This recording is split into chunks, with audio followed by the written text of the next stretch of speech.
Daniel in the lion's den. Our story begins in ancient Persia, where King Darius ruled a vast kingdom. Darius had appointed many officials to help govern the land, but one man stood out for his wisdom and integrity: Daniel. Daniel was a faithful man, honest and loyal to both the king and his God. His wisdom and skill made him stand out among the king's advisors, and King Darius trusted him deeply. But not everyone was happy with Daniel's success. Some officials grew jealous of him. They couldn't find anything to accuse him of because he was so trustworthy. So they came up with a sneaky plan. They knew Daniel prayed to his God 3 times a day, no matter what. If they could use his faith against him, maybe they could get rid of him. The officials went to King Darius and said, "O king, we think you should issue a decree that for the next 30 days, no one may pray to any god or person except you.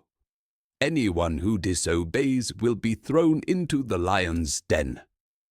Darius, flattered by the idea, agreed and signed the decree, making it law. In Persia, a law signed by the king couldn't be changed. When Daniel heard about the new law, he knew the risks. But his faith was too important to abandon. So, as usual, he went to his room, opened his window toward Jerusalem, and prayed to God. The jealous officials were watching and saw him praying. They rushed back to King Darius, eager to report what they had seen. "O king, Daniel has broken your decree. He's praying to his God 3 times a day," they said, hoping the king would punish Daniel. When King Darius heard this, he was deeply troubled. He liked Daniel, and he knew he'd been tricked by the officials. All day, he tried to think of a way to save him, but the law couldn't be changed. At sunset, with no other choice, Darius ordered that Daniel be placed in the lion's den. But before Daniel was led away, the king said to him, "May your God, whom you serve so faithfully, rescue you." A heavy stone was rolled over the entrance to seal Daniel inside.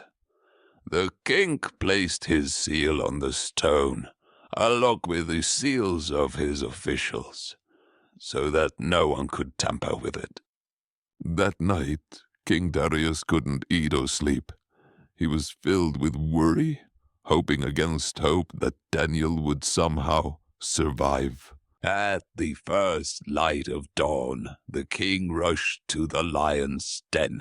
As he reached the entrance, he called out anxiously, "Daniel, servant of the living God, has your God been able to save you from the lions?" A moment later, Daniel's voice came from the den. "O king, live forever. My God sent his angel to shut the lions' mouths, and they have not hurt me, because I was found innocent in his sight. And I have done no wrong before you, O king." The king was overjoyed. He immediately ordered the stone to be removed, and Daniel was lifted out, unharmed and untouched by the lions. As for the officials who had plotted against Daniel, they were punished for their deceit. The king made it clear that no one should work against the faithful. Then King Darius issued a new decree to all the people in his kingdom. Everyone must respect the God of Daniel, for he is the living God, whose kingdom will never be destroyed. Through Daniel's faith and courage, God showed his power, even in the face of danger. This story reminds us that faith can overcome fear, and that God is always with those who trust in him. Trust in God, even in the hardest times.